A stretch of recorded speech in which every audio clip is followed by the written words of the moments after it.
There are other processes for upgrading the fourth condition, both individually and collectively. But that's enough for now. The rest we will do in an experiential, real-time meeting with you, I hope. Beyond the details, if we individually and collectively accept this standard, there's an ongoing upgrade of this standard, and it becomes who we are. Of course, it will be broken from time to time.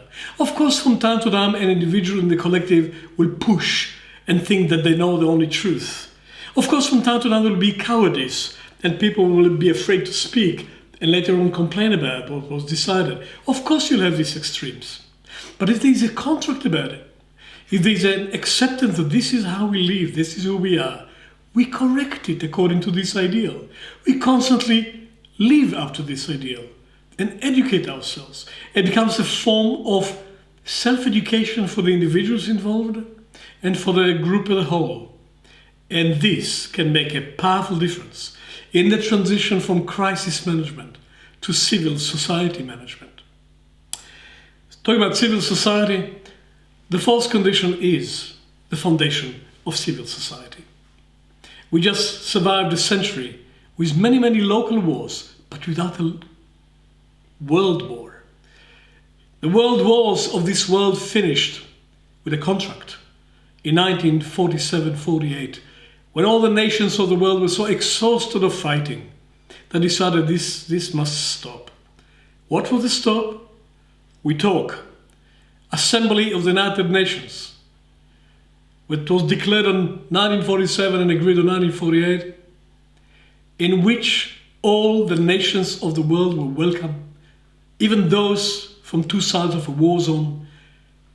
There's a center in New York, there's also a center in Geneva, there's a center in Vienna, there's a center in Ghana, but mainly in New York, and we all meet and we talk. And it was proved over more than half a century.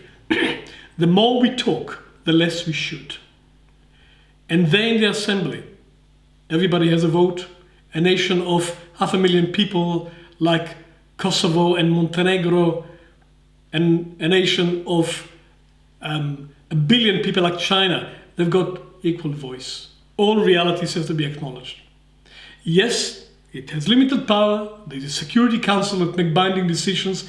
There's 5 members with veto power. We know all that. But at least we talk, and the fact is there was no major war on the continent of Europe and the rest of the world. So the fourth condition means we all have a voice, we all have a right to be heard and be considered. Next, there was the Bill of Human Rights, where the right of freedom and development and basic needs fulfilled is granted to all individuals in the world. Of course, we are very far from fulfilling it, but all nations are signed on it, or else they cannot be members of the United Nations organization. I'm pointing to this reality because it's very current. Together we form the World Trade Organization and the World Health Organization, which is so essential now in the pandemic. It's not an ideal world, but we adopted the fourth condition at the basis of all Bill of Rights around the world. Internationally, nationally, locally, and the leading countries in the world are the democracies, not the tyrannies, where every individual stands and have a voice and have a right for their own opinion, at least from time to time.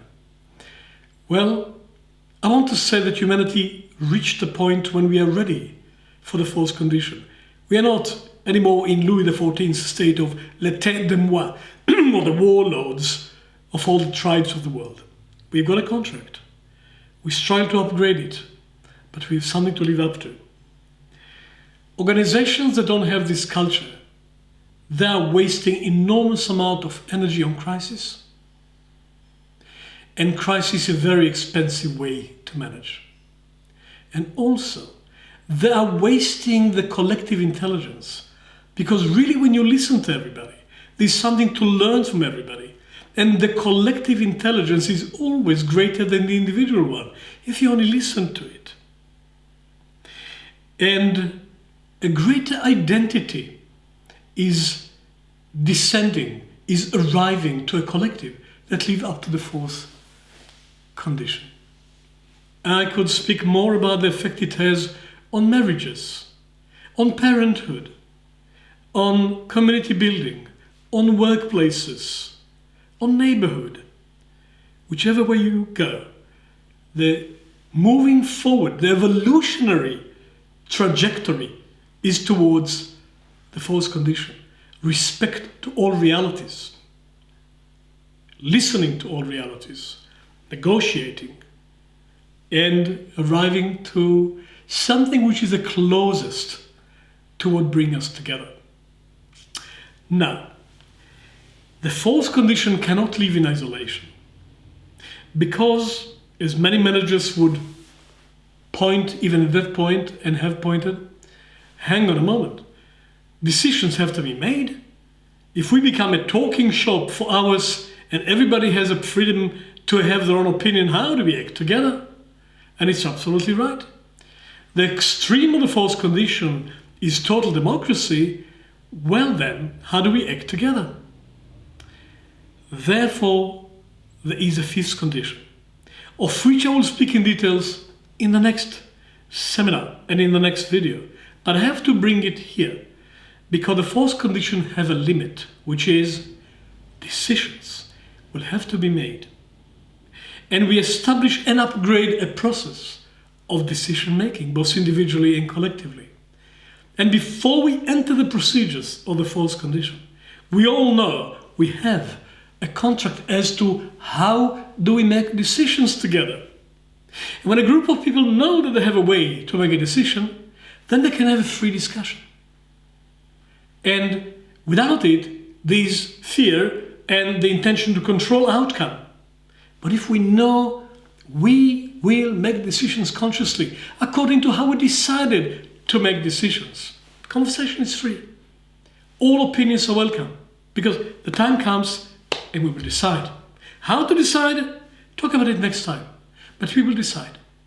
And so between elections in a democratic, developed country, there is incredible diversity of experience and arguments in parliament and in the streets and everywhere. In the media, it's healthy for democracy, but it's not chaos because there is a government and we renew it with a special moment when every man and woman stand alone and make a choice amongst the options available. Let's not be cynical about democracy. It's a great achievement for humanity. It is the fourth condition, but it's just basic. Now we have to upgrade it to levels that the law does not require, to levels that enable us as a collective to be together more than the sum total of the individuals, let alone less than individuals. Organizations who decide not to have a rigid hierarchical structure of management and don't want to descend into chaos either. The fourth condition offers a balanced middle point, the third way. Everyone is respected. Decision will be made. Everybody is respected. And when we reach the contract, when we reach the decision, everybody will know that the voice was heard. There will be a review, and you are respected here. This is what I can teach you at this point about the fourth condition. And then let's do something about it together. I'll see you when we meet together.